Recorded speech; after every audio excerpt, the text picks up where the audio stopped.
I feel like Bitcoin's lost its narrative. And let's face it, there is only one money on the internet, and it's not Bitcoin. The money of the internet is Ethereum.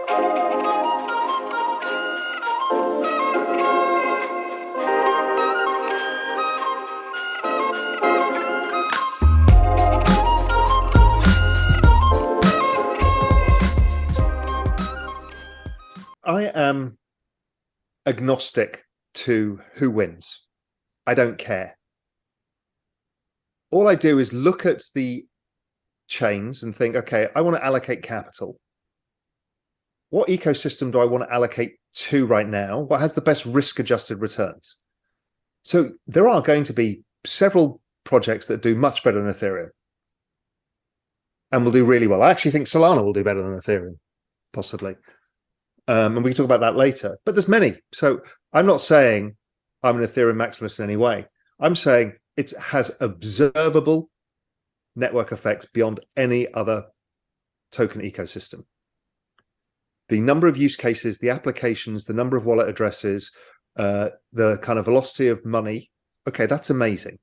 So Ethereum is really special there. But staking is even more special. Another thing the US might try and crack down on. Brian Armstrong was worried about this. But staking is really special, and most people don't understand it because most people don't come from finance.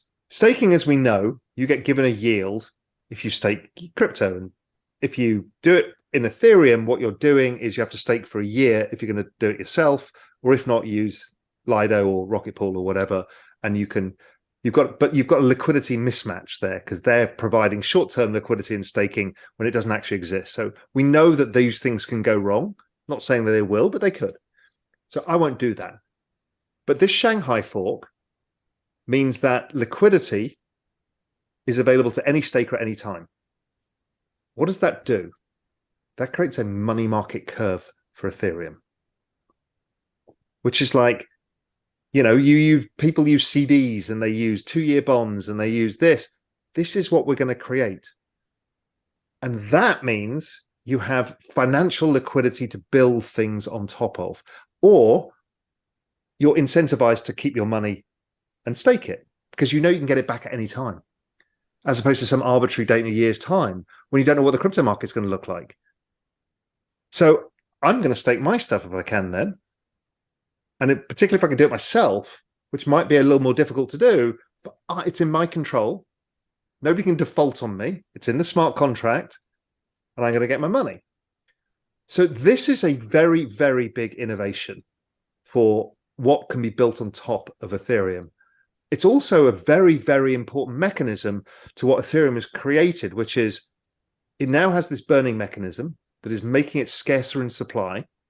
And we've seen that just coming off the bear market lows, the early stages of spring, the first shoots, the bloody thing went negative issuance already, deflationary. I'm like, huh. And right now, there's only 16% of all ETH is staked. And if you think of staked ETH as taken off the market that nobody can use for derivatives or anything else, right? So you can't create, you know, financial products out of it. Well, all the other big ecosystems like Solana and stuff have up to 40 to 60% staking. So let's assume Ethereum gets to 40%, 35%. So doubling at least of the number of people who've taken Ethereum out of supply. And imagine that's happening in the spring going to summer. There ain't any ETH. This is a problem. It actually, I think it may be such a problem in a bull market that it's either going to force massive upside volatility spikes that become kind of unmanageable, or if it does drive up fees so much, then obviously it bleeds into the layer twos. But they too consume ETH. So it's still circular. Yes, they consume less ETH. So it's a very interesting situation. So that's why I'm very, very bullish on ETH overall. I just think it's the most vibrant, deepest, broadest ecosystem with the most institutional style adoption, the most that people understand. And let's face it, there is only one money on the internet, and it's not Bitcoin. The money of the internet is Ethereum. It is the only ecosystem where we quote prices in a foreign currency. Now, what was hilarious today, there was a tweet out about the new Bitcoin NFTs, and they're like, they are 1 point whatever Bitcoin brackets X number of ETH. I found that hilarious because ETH is the money of the internet. Now, I don't think it's going to lose that. But that, again, doesn't mean it's the best performer, because we're going to push use cases elsewhere for innovation. We've got things like SUI coming. Aptos hasn't fully been utilized yet. We need to see the network effects. Solana, I think they're aiming for the broadest adoption by making it a consumer-friendly place, to onboard normies. Okay, that's very powerful. If they get that right, then, and their work with people like Meta and stuff like that, Instagram, is very interesting. That's super amazing. Polygon, okay, amazing group. What are they doing? They're onboarding a lot of people. They've got a lot of throughput, super interesting. SUI hasn't even come onto the market yet, and that is faster, incredible team, stuff like that. So there's a lot going on here. But ETH is the easiest way because it's probably got the least risk. I own a bit of Matic, but I don't know how to approach it because I don't know how to measure the network effects in terms of, because we don't know how it works really yet, because it generates so much less fees, so you need so much more transaction volume to generate the network value. Bitcoin's network value is less throughput, higher transaction values, right? That's why Bitcoin is still the most dominant chain. I don't think that will last because of the dynamics of ETH. And again, that's no diss against Bitcoin. They're just different things.